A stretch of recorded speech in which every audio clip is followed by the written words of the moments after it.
Hello everyone, Daniel here from the Next Issue Podcast. On today's video, I'll be doing a review of New Mutants 28.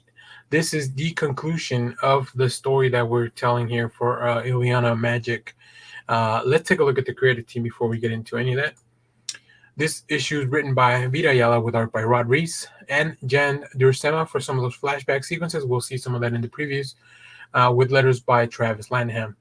An end of an era in more ways than one. So, like I said, this is the conclusion of the books of magic.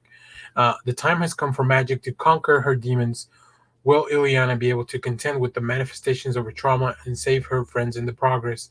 And if Madeleine does gain the throne, can the Goblin Queen contain the fiery madness of Limbo, or will her old inclinations towards chaos resurface, bringing Krakoa and the rest of the world to their knees?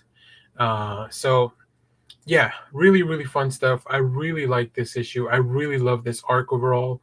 I think I mentioned before, New Mutants is one of my favorite books that is going on right now with the X-Men. And the way this book just leans into the fantasy of it, I think the exploration of Limbo and the powers of the Soul Sword magic is one of my favorite characters as well. And I've always really been really interested in figuring it. Like, it's interesting to go back and reread and reframe that story of her growing up in Limbo, trying to escape from her demons. So this has been fun. And like I said, Reis, one of my favorite artists. So this issue really has it all. Ayala is just telling a fantastic story with humor too, just very humorous here. We see Magic trying to summon the Soul Sword, but she's still having problems with it, so it comes out as different things. I just love that. I love that, and they realize that they have to make a deal with Madeline Pryor. This is the only way that Madeline taking control of Limbo is the only way that we'll probably be able to get out everyone alive, really. So here we see, I love how Rod Reis kind of portrays Madeline in just with different emotional states as she's trying to plead her case.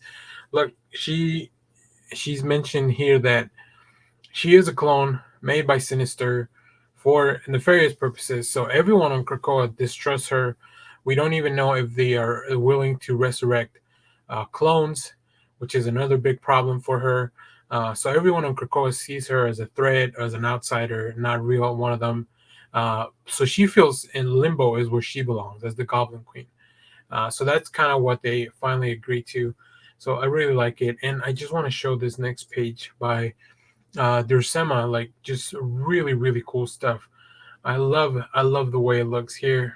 So I'm very excited. Oh, actually, this one is also by Rod Reis. I guess I don't have a Duursema page on this preview, but yeah, it's really fun. I like it. I like it a lot. I love the art. I love the story. I like the conclusion too, because I feel like Magic can finally move on and from all the stuff she's been battling with. And she's always been either a captive or tied to Limbo in some kind of way, usually against her will. So this kind of puts a little bit of agency back in her hands, and she can just kind of go back to being a badass. So let me know what you thought of this arc if you read it. But overall, let us know down in the comments if what you're reading from the X-Men line. This is one of the only books that doesn't seem to be tied into the Judgment Day stuff at the moment. So we'll see if that happens in the future. We'll keep covering more of that stuff. As always, thank you for watching, everyone. Remember to share, like, subscribe, hit the bell so you know when we go live. That is most Sundays, 10 a.m. Central Standard Time. Stay tuned because we have more comic reviews, trailer reactions, TV recaps, all that fun stuff in the channel. Thanks for watching, everyone. Bye.